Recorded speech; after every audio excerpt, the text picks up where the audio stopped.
ഇന്നത്തെ വീഡിയോ തലശ്ശേരി ഭാഗത്തു നിന്നാണ്, തലശ്ശേരി കൊടുവള്ളി ഭാഗത്തു നിന്നാണ്. അപ്പോൾ ഞാൻ പറയാൻ പോകുന്ന ഒരു കാര്യം എന്ന് പറഞ്ഞാൽ ഇന്നലത്തെ തെരുവുനായ ആക്രമണം തന്നെയാണ്. കഴിഞ്ഞ ദിവസങ്ങളായിട്ട് താവക്കര ബസ് സ്റ്റാൻഡിൻ്റെ അടുത്തും അതേപോലെ തന്നെ ഇന്നലെ ഉണ്ടായതെന്ന് പറഞ്ഞാൽ റെയിൽവേ സ്റ്റേഷൻ റോഡിൻ്റെ ഭാഗത്തൊക്കെ ആയിട്ടാണ് തെരുവുനായ ആക്രമണം ഉണ്ടായിട്ടില്ല. ഇനി കാൾടെക്സ് ഭാഗത്തും മറ്റുള്ള ഭാഗത്തൊക്കെ ഉണ്ടോ എന്ന് പറയാൻ പറ്റില്ല. കാരണം എന്ന് വെച്ചാൽ ഈ കടിച്ച നായ്ക്കൾ മറ്റുള്ള നായ്ക്കളെ കടിച്ചിട്ട് ഇതേ ടെൻഡൻസി കാണിക്കുന്നുണ്ടോ എന്ന് പറയാൻ പറ്റില്ല. അതായത് കടിച്ച നായകളെ പിടികിട്ടുന്നില്ല, കടിച്ച നായകളെ കൊണ്ടുപോകാനും പറ്റുന്നില്ല, പിടികൂടാനും കഴിയാത്തൊരവസ്ഥയാണ്. മറ്റുള്ള തെരുവ് നായ്ക്കളെയൊക്കെ മൃഗസംരക്ഷണ വകുപ്പ് കൊണ്ടുപോകുന്ന കാണുന്നുണ്ട്. അത് എത്ര എണ്ണത്തിനെ കൊണ്ടുപോയെന്നൊന്നും പറയാൻ പറ്റില്ല. ജനങ്ങളെ കണ്ണിൽ പൊടിയിടാൻ വേണ്ടിയിട്ട് 2-3 എണ്ണത്തിനെ കൊണ്ടുപോകുന്നുണ്ടാവും. അല്ലാണ്ട് കോർപ്പറേഷൻ്റെ ഭാഗത്തുനിന്ന് ഈ കാര്യമായ നടപടികളൊന്നും ഉണ്ടായിട്ടില്ല. അവർ നടപടി എടുത്തിട്ടുണ്ടെങ്കിൽ ജനങ്ങൾക്ക് ഉപകാരപ്പെടും. കാരണം എന്ന് വെച്ചാൽ ഒരുപാട് പേരെ കടിച്ചിട്ട് ഫലപ്രദമായ വാക്സിൻ കൊടുക്കാഞ്ഞാൽ ഈ പേവിഷബാധ ഉണ്ടാവും. ഒരു കുട്ടിക്ക് അങ്ങനെ പേവിഷബാധ ഏറ്റിട്ടുണ്ട്, വാക്സിൻ കൊടുത്തിട്ടും കൂടി. അത് പരിഹാരത്താണ് ഇപ്പോൾ ആ കുട്ടി ഉള്ളത്.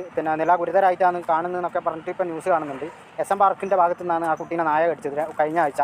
അപ്പോൾ കഴിഞ്ഞ ആഴ്ച ഇതിങ്ങനെ ഓടിക്കൊണ്ടിരിക്കുന്നുണ്ട്. ഇതേപോലെയുള്ള നായകളുടെ ശല്യം നടന്നുകൊണ്ടിരിക്കുന്നുണ്ട്. അപ്പോൾ സംഭവം എന്ന് വെച്ചാൽ ഈ നിങ്ങൾ ബൈക്കും സ്കൂട്ടറൊക്കെ ആയിട്ട് പോകുമ്പോൾ ശ്രദ്ധിക്കണം. കാരണം നായ പുറകെ ഓടുമ്പോൾ നിങ്ങൾ പാനിക്കായിട്ട് വീഴാൻ ചാൻസ് കൂടുതലാണ്.